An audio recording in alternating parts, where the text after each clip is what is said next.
we're going to move on to Mihlali Intombi Enkulu Esithandayo Lakhaya, who's going to be talking more about cybersecurity. Baby girl, what's up? Yo, listen, Randile, if I can mention one thing about the conversation that you just had, is that I am now even more skeptical about using social media and, of course, making sure that my personal information is out there with Gmails. Because, I mean, if it's so easy for people to hack into your phone, why are we even using these? I think I'm so skeptical, but worry not, because I am here with Sharon Knowles, who is the CEO of Vinci Forensics, and Sharon will tell us how can we actually protect ourselves from all of these cyber attacks and these cyber crimes, and which apps are available for us to make use of. Sharon, thank you so much for joining us on the show today. How are you doing?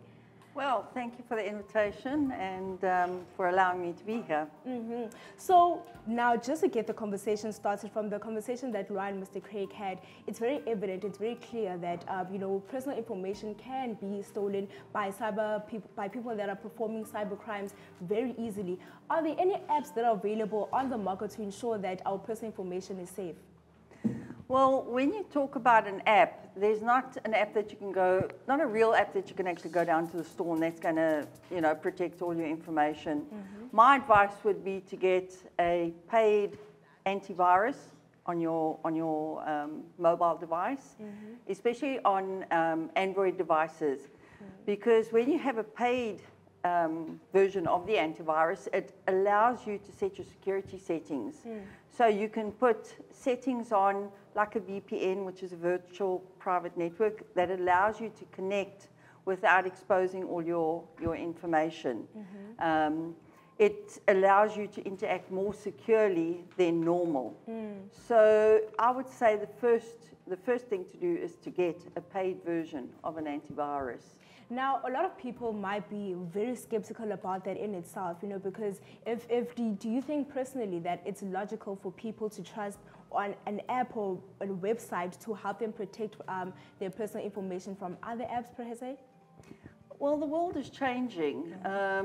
If you think before COVID, the way that cybersecurity was looked at was not the way it is looked at now, which is 3 years later. It's sort of intensified.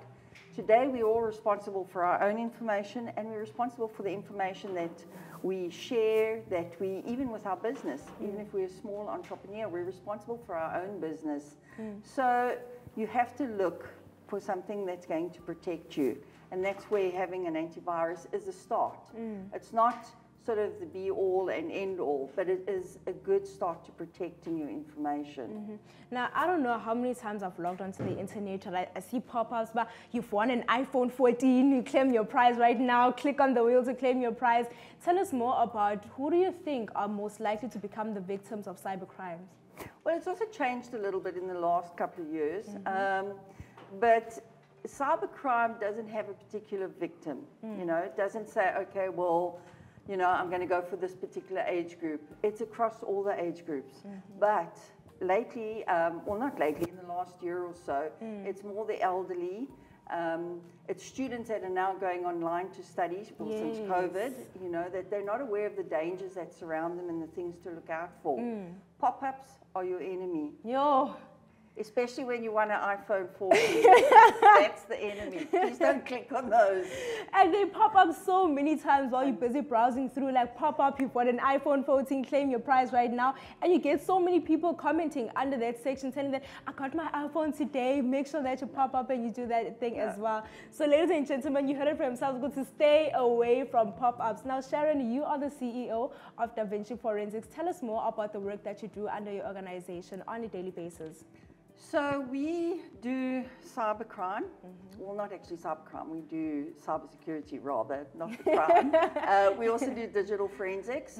So we protect entrepreneurs, we protect businesses, and we protect the individual against cybercrime.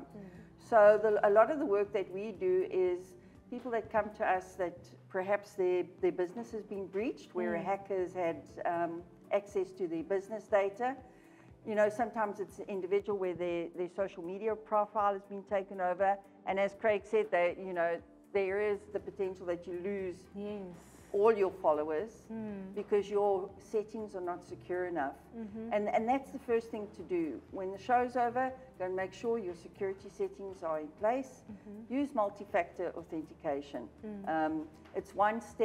It's one more step to protecting your own information. And just to latch on what you mentioned now about, losing all your followers on Instagram, I know there has been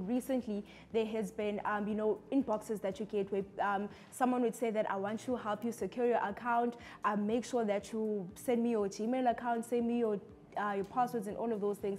What advice could you give to the people that are sitting at home right now and how they can further secure their accounts? So when you get those messages, block, delete. Ladies, block, delete. It is as clear as that. You have to make sure that you block and you delete. But for now, we continue the conversation after the ad break. Make sure that you're engaging with us. Welcome our social media pages. It's of course EKSE Live on them all.